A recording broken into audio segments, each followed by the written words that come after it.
Après avoir vécu 42 ans de dictature douce, des monstres nourris grassement par nos impôts s'apprêtent à passer à un niveau supérieur de barbarie oligarchique.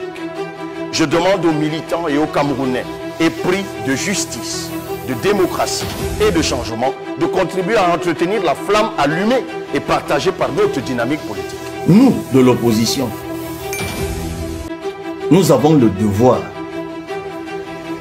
de nous mutualiser, de nous concerter, de nous mutualiser pour qu'on évite la dispersion de vos voix l'an prochain.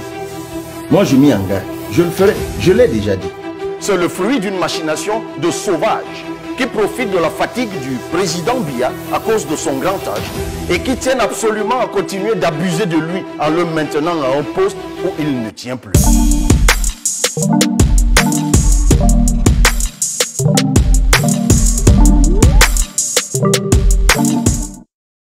Nous, de l'opposition,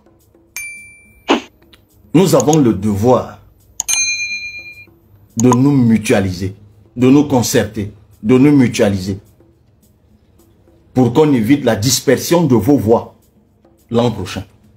Moi, je m'y engage. Je le ferai. Je l'ai déjà dit. Quand même le PCRN ne serait pas attaqué par ceux qui le font, je l'avais déjà dit. Je ne sais pas qui d'autre l'a dit, mais moi je le réitère. S'il faut que ça passe par quelqu'un d'autre, je m'emploierai pour que le changement passe par quelqu'un d'autre si ça ne peut pas passer par moi. Mais pour l'heure, je suis l'un des prétendants, l'un de ceux qui pensent que le changement peut passer par eux. Mais tous ceux qui pensent que le changement peut passer par eux ont le devoir et l'obligation de se concerter, de mutualiser pour que le changement passe par eux tous. Avec à la tête un premier parmi eux, un primus inter pares, qui sera candidat et que tous les autres vont soutenir. Il y a plusieurs plateformes qui existent. Je crois qu'il y en a une autour du professeur Kamto. Il y en a une à laquelle j'appartiens, qui a été initiée par le professeur Olivier Billet. Il y en a une autre dont j'ai entendu parler, qui est organisé autour, je crois, de l'honorable Joshua Ushi. Et il y en a peut-être d'autres encore. Mais au bout, je reste convaincu que nous trouverons en nous la conviction et la nécessité de se parler, de se concerter et de mutualiser. C'est une intuition. J'espère qu'elle est bonne. 2025, c'est le moment. Beaucoup ne s'y attendaient pas. Mais c'est comme ça ces choses. À un moment, une fenêtre s'ouvre. Et elle s'est ouverte. C'est 2025. C'est 2025. Ils peuvent s'acharner sur moi. Je ne suis qu'un humain.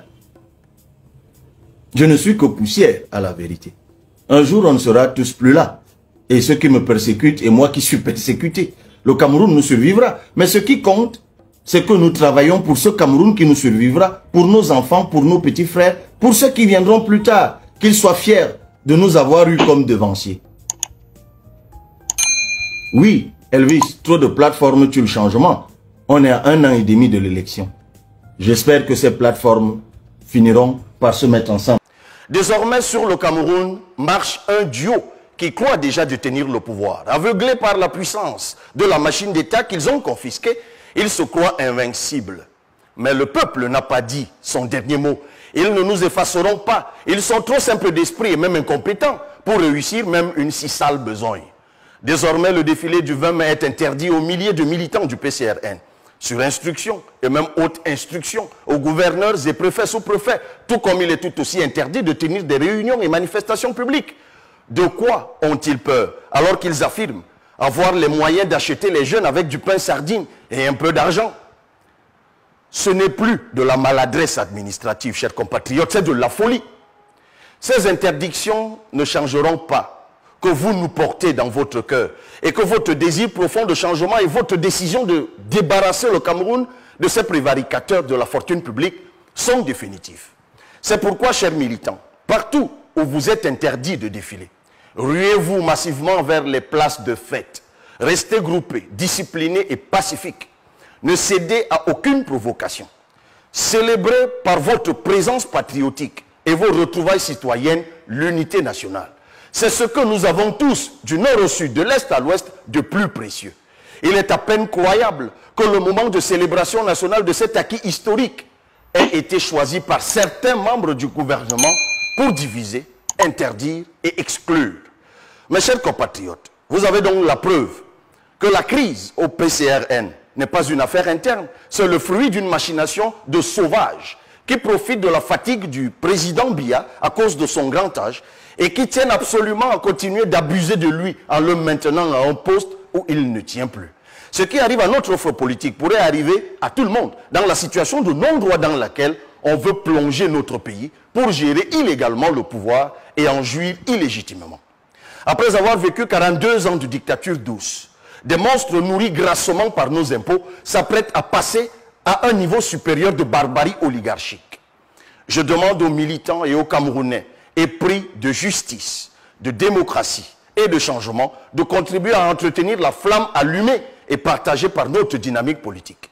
À vous les milliers de jeunes et même moins jeunes, tant dans l'administration publique que dans le privé, qui m'avez dit votre exaspération face à cette situation et bien plus, qui me témoignez votre adhésion et votre soutien indéfectible, tenez bon. Demeurez alerte et prudent, car quand une bête sauvage est blessée sans venir sa fin, elle devient enragée, brutale et dangereuse. Ensemble, le moment venu, nous allons l'achever. Je vous en fais la promesse. Le plus important actuellement, c'est l'inscription sur les listes électorales. Observez comment ils s'humilient quotidiennement dans le dossier du football ou du volleyball. Ils finiront par perdre complètement la face. Ce n'est qu'une question de temps, croyez-moi. Regardez l'affaire Martinez-Zogo, où toutes les instructions et autres instructions ont du mal à masquer la réalité qui émerge de plus en plus. Tous les commanditaires seront très bientôt démasqués. Les magistrats militaires feront, nous en sommes sûrs, leur travail. Tout leur travail et rien que leur travail. Il suffit d'ailleurs de lire simplement le ministre de la Justice, garde des Sceaux, ancien SGPR, qui vous dit que jamais le chef de l'État ne donnerait certaines autres instructions, en tout cas à des magistrats et à la justice dont l'indépendance est consacrée par la loi. Oui, chers magistrats, allez rapidement au bout des enquêtes et dites le droit. Le peuple a soif de justice et de paix. La justice et l'armée sont les derniers remparts pour sauver notre pays et notre démocratie des monstres qui veulent détruire notre cher et beau pays. Comme au Sénégal et dans d'autres pays, le peuple doit être fier de sa justice, de ses magistrats et de ses soldats. Et les autres corps de l'administration doivent suivre.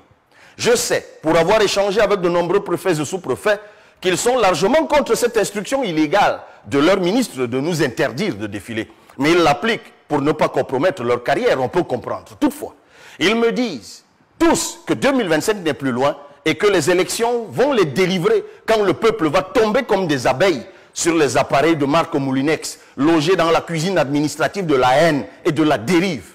Oui, leur manœuvre funeste ne passera pas si vous vous engagez.